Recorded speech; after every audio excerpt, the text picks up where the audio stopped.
ना होगा, और अगर सब मिलकर कोशिश करें तो रास्ता निकल सकता है। राजू के चेहरे पर एक उम्मीद की किरण जागती है। हाँ बाबा जी, अगर सब मिलकर काम करें तो हम पानी ढूंढ सकते हैं। हमने पहले कभी यह कोशिश ही नहीं की। लेकिन इतनी कठिन जमीन में नया कुआं खोदना आसान नहीं। मुश्किल जरूर है, नामुमकिन नहीं। अगर हम मिलकर काम करें तो ये हो सकता है। राजू खड़ा हो जाता है, उसकी आंखों में एक नई रोशनी है। तो फिर हम कल से काम शुरू करेंगे।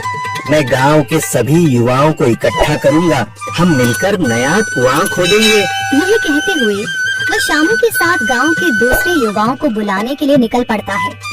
कहीं दूर से गरज की हल्की सी आवाज आती है, जैसे आकाश ने उनकी उम्मीदों की गवाही दे दी हो।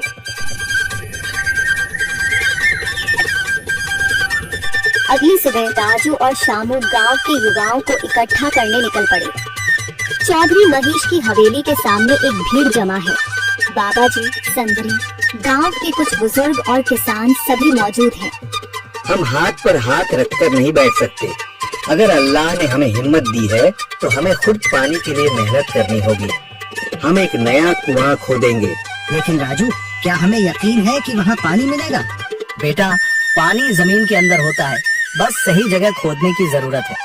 हमने अपने बुजुर्गों से सुना था कि पुरानी नहर के पास जमीन नरम थी, शायद वहीं पानी हो।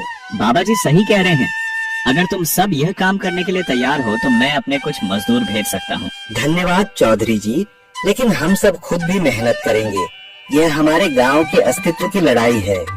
संदरी, जो अब तक चुप थी, आगे बढ़ती है। हम औरतें भी पीछे नहीं रहेंगी। हम पानी लाने की व्यवस्था करेंगी, खाना बनाएंगी, ताकि तुम सब आराम से काम कर सको। यही हिम्मत चाहिए थी संदर। पूरा गांव एक नई उम्मीद के साथ कुआं खोदने की तैयारी में जुट जाता है। दूसरी ओर कुआं खोदने का काम शुरू हो चुका है। राजू, शामू और दूसरे युवा बेलचे चलाने लगते हैं। मिट्टी बाहर निकाली जाने लगती है। तेज गर्मी के बावजूद सब पूरी हिम्मत के साथ जुटे हुए हैं। दोपहर की तेज धूप जमीन आग की तरह तप रही है। गांव के लोग लगातार कुआं खोदने में जुटे हैं। हाथ छिलने लगे हैं, माथे से पसीना बह रहा है, मगर किसी ने हार नहीं मानी। महिलाएं पानी और सत्तू लेकर आती हैं, ताकि पुरुषों को कुछ राहत मिले। हमें और गहराई तक जाना होगा। अब तक सिर्फ सूखी मिट्टी और पत्थर ही निकल रहे हैं। राजू, यह बहुत कठिन काम है। अगर हमें पानी न मिला? अल्लाह मेहनत करने वालों को कभी निराश नहीं करता बेटा। तुम सब अपनी कोशिश जारी रखो, पानी जरूर निकलेगा। हिम्मत मत हारो। अगर अब रुक गए तो फिर कभी पानी नहीं मिलेगा। सभी फिर से जोश में आकर काम में जुट जाते हैं, मगर सूरज की तपिश बढ़ती जा रही है और कई लोगों की सांसें तेज चलने लगती हैं। तभी एक तरफ से रामलाल और उसके आदमी हंसते हुए आते हैं। अरे भाई, तुम्हें लगता है कि जमीन तुम पर रहम करेगी? हाँ हाँ, ना समझ लोग, ये सब बेकार की मेहनत है। रामलाल, हमारा हौसला मत तोड़ो। अगर तुम मदद नहीं कर सकते तो कम से कम मजाक भी मत उड़ाओ। मदद? हाँ, मैं अपने कुएं का पानी बेच सकता हूँ, मगर मुफ्त में नहीं दूंगा। राजू सब अनसुना कर फिर काम में लग जाता है।